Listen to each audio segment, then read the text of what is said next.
They done took down Puff. They done took down all these other powerful black people. Jay-Z's like the lone standing powerful black man. The track wrestling on them, Jay is them people. But I know they went up to the feds one day and they took some paperwork up there to him. Let's be very clear. This is the email that DJ Vlad sent me, his producer sent me, asking me to appear on his podcast on YouTube just after the Cassie video was released on my birthday.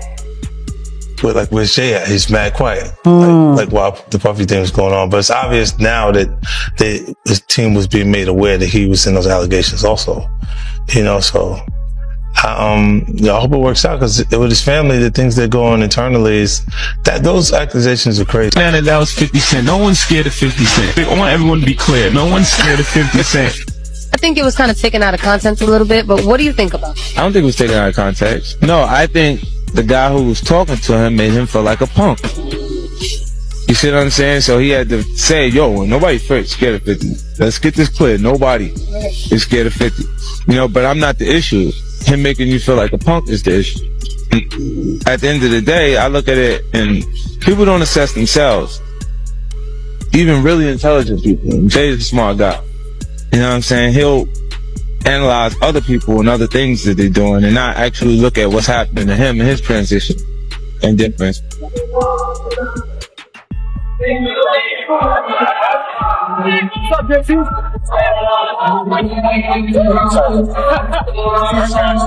Jay, your music saved my life, man. We're Sagittarius too, bud. Thank you so much.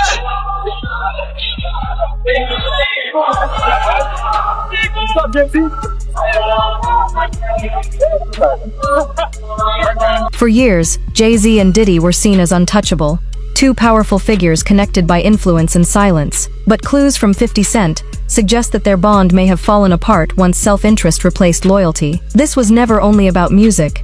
It was about control, and when that control began to slip, those closest didn't stand by.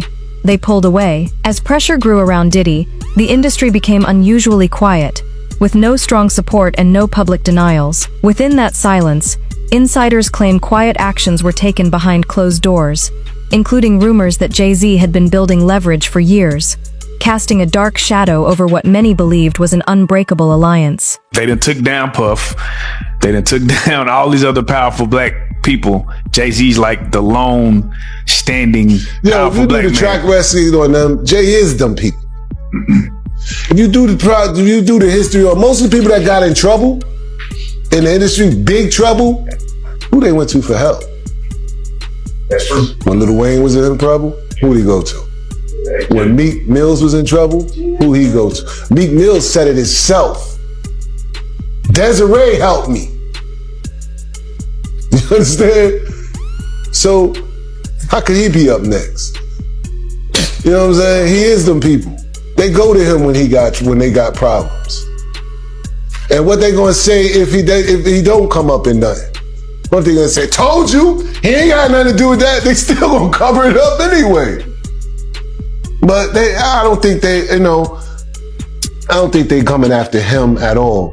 I don't think they got, like I said, I think he is them. He has a relationship with them. You talking about a woman that had a relationship with the feds for 20-something years. For months, 50 Cent has been warning that powerful figures weren't sitting on gossip, but on real evidence, documented, recorded, and dangerous.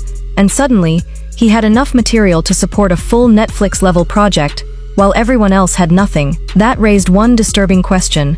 Where did it all come from? Insiders suggest Jay-Z understood exactly how damaging those recordings could be, and when the risk became impossible to ignore, he allegedly chose strategy over loyalty, creating distance, limiting exposure, and quietly shifting into survival mode, leaving behind a trail of silence that feels far more deliberate than innocent. You working for them. You got an agent, your agent that's in charge of you. You think she don't have no relationships with over the years with all these agents that became retired and connected and this and that and the third till they just know she got power. That's power over there.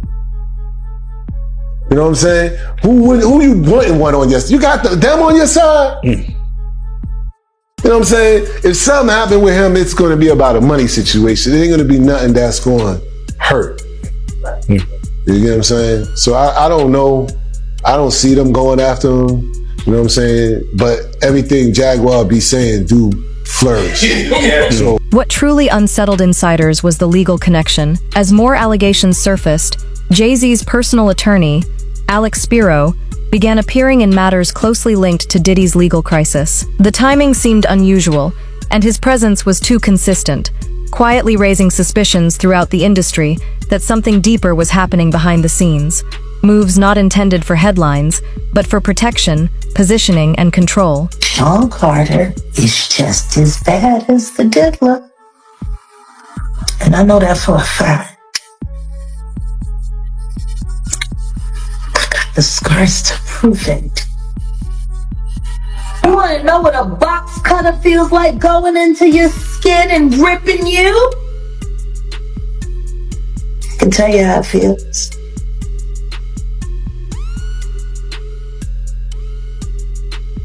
Y'all ain't seen shit yet. That Cassie shit, that's nothing.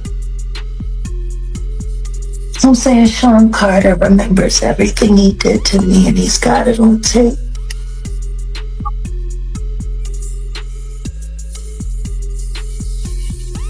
Just like Diddy.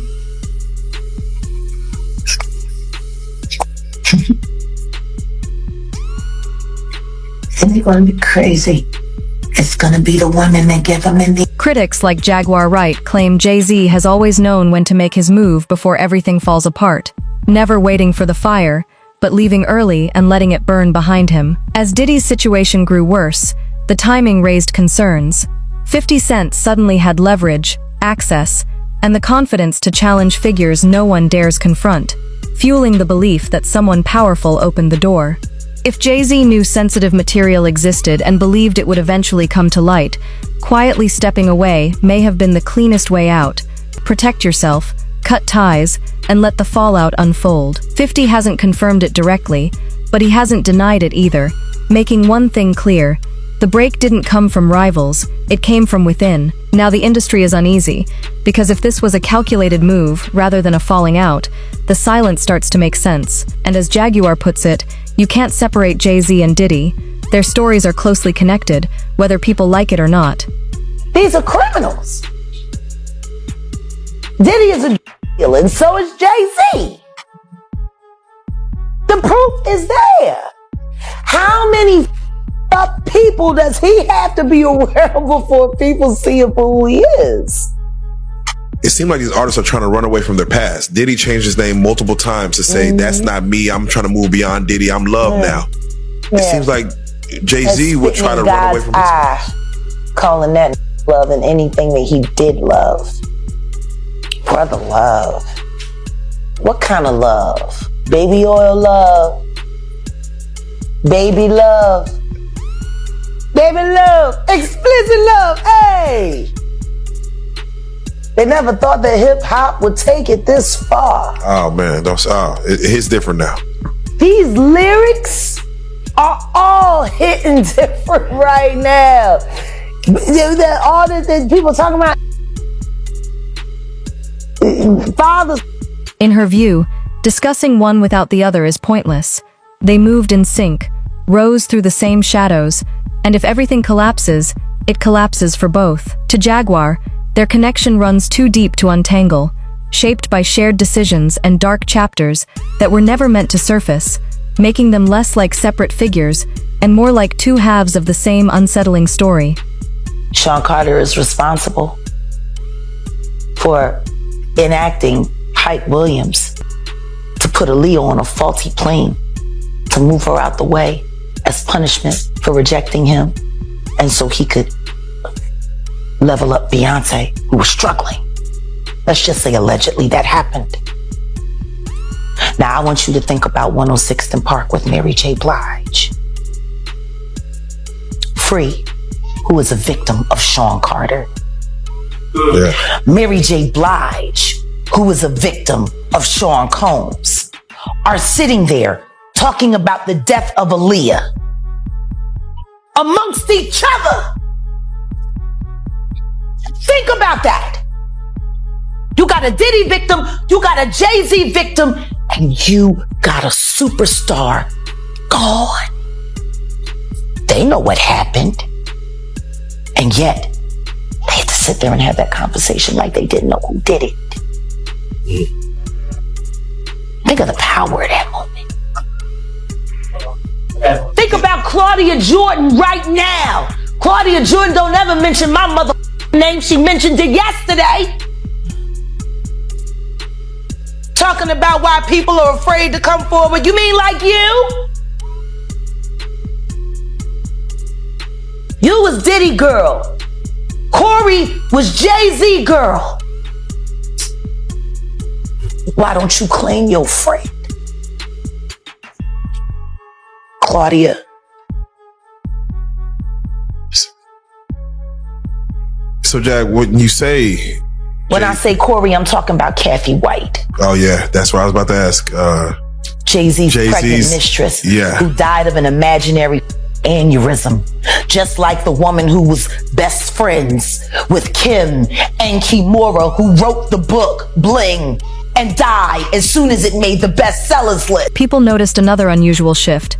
Jay-Z and Beyoncé were quietly losing followers day by day, yet neither said a word. No statements, no denials, no explanations, just a carefully maintained image of normal life. To Jaguar, that silence wasn't strength or confidence. It felt like restraint, like waiting, like fear disguised as calm, while something unseen drew closer. Why does it all come to a head now? Why now? Why? Because he's the acceptable monster at this time, like R. Kelly was the last time I sat on this couch. So who's next? Y'all don't see the lineup? Oh, yeah, no. Yeah, we see the lineup. I'm just waiting to see who's next. Jay-Z is setting Diddy up. Why is everyone having such a hard time? He ain't doing different. He lined up D-Haven, stole his life and identity. He lined up Big L, stole his life and identity. He lined up Dame Dash, stole his life, identity, and took his love. Lined up R. Kelly. He wants to be the one.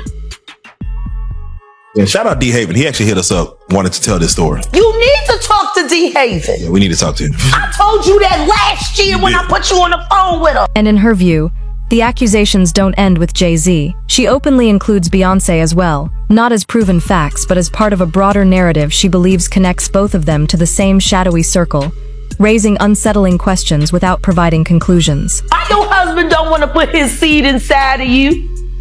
He put it in everybody else? Wow, to this world, yo. It's funny, you open up Beyonce's internet, it just gets weird. Beyonce's internet.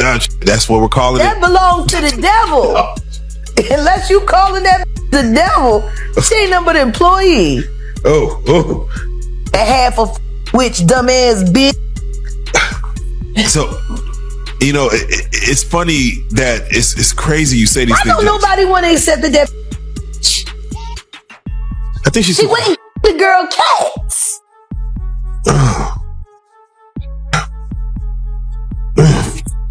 Okay. A girl went to court and charged her with extreme witchcraft. She was hypnotized. Beyonce came and she was in there eating on her and shit while she was asleep. You know, snacking on his big people cats. And guess what? They wouldn't give her the restraining order. They just told her to stay away from Beyonce and work for somebody else. Guess what? She's having a hard time finding work too. Which is interesting because she's a brilliant musician. And she was trained at the esteemed Berklee College of Music. Handpicked by my very good friend, Terry Lynn Carrington. Dr. Terry Lynn Carrington, who put together Beyonce's entire female band, which was Matthew Knowles' idea because he couldn't get Beyonce to stop people. Guess you didn't know your daughter well enough, because she just started f***ing all the girls. She said the Piers Morgan interview wasn't even planned. It came through her team, and she agreed because Piers is known for thorough fact-checking and legal scrutiny. In her mind, if her words made it past his producers and lawyers, they would finally be impossible to ignore. That gamble paid off. The interview didn't just spread online. It sparked real backlash. Media figures rushed to respond, with some quickly trying to discredit her once again, including DJ Vlad, who publicly dismissed her claims, only adding to the uneasy feeling that whatever she touched had struck a nerve. Sit with us. No, I know. Never. He said he would never sit with me. He would never have me on his. He never wanted to talk to me. Never would. But I got receipts. Vlad, why did you reach out to Jag back in June asking for Jag to be on the show? Why you do that, Vlad? Vlad, why you playing in our face? Why you lying on this podcast? And Vlad and your fat wife. We'll stop there. Damn. Damn. Let's be very clear. This is the email that DJ Vlad sent me, his producer sent me, asking me to appear on his podcast on YouTube just after the Cassie video was released on my birthday. I saw it. I never responded. Odell responded. Weeks and weeks later. But then again, Diddy was already in trouble, so you really didn't need to talk to me because you couldn't do much disinformation with me. I guess that's why your friend from the Star Report, or should I say the Comet Report, because he crashed out just like a comet. I guess that's why he was so upset when I started asking him relevant questions about why he's propping up a liar. At this point in time, Vlad, I think it's only fair to say that Carol Johnson, your assistant, unless you're saying you didn't know, she sent this on your behalf. She pushed the narrative even further, reminding people that months earlier she had warned that sensitive materials were quietly changing hands behind the scenes. At the time, critics dismissed her, saying she had nothing to support her claims. Now, however, legal sources connected to ongoing cases were acknowledging that they had encountered the same materials she had been warning about all along, turning what once sounded like speculation into something far more unsettling and making the earlier silence seem less accidental and more deliberate. I didn't even know Vlad was going to be on. Oh. Like I said, it was brilliant. Wow. Because everything that he said, denouncing me and then confirming me and then talking about, that all happened a day before the report about the 9-year-old boy was released. And before people started confirming that the video that was being shopped around was Bieber and Diddy. See, that's the problem with running your mouth, Vlad. That's the problem. You didn't realize on Monday that every word that you said was going to be invalidated on Tuesday. See, that's what happens when you're a liar. See, I didn't have to worry about what I said on Monday, because I knew what I said on Monday was going to hold up on Wednesday. The truth needs no support, just time and room. She said that was the moment everything changed, the point where the balance shifted. Lies, she explained, require constant protection and noise to survive, but the truth doesn't need defending. It only needs time and the chance to come to light on its own. That's the other person that was with them. They go up to the feds with all this paperwork, you understand? And I mentioned this before, you understand? They not only talking about the extortion stuff, they talking about how they trying to be made to have this what you call this promotion, this distribution thing. And which I'm finding out they wasn't even gonna be a part of it until later.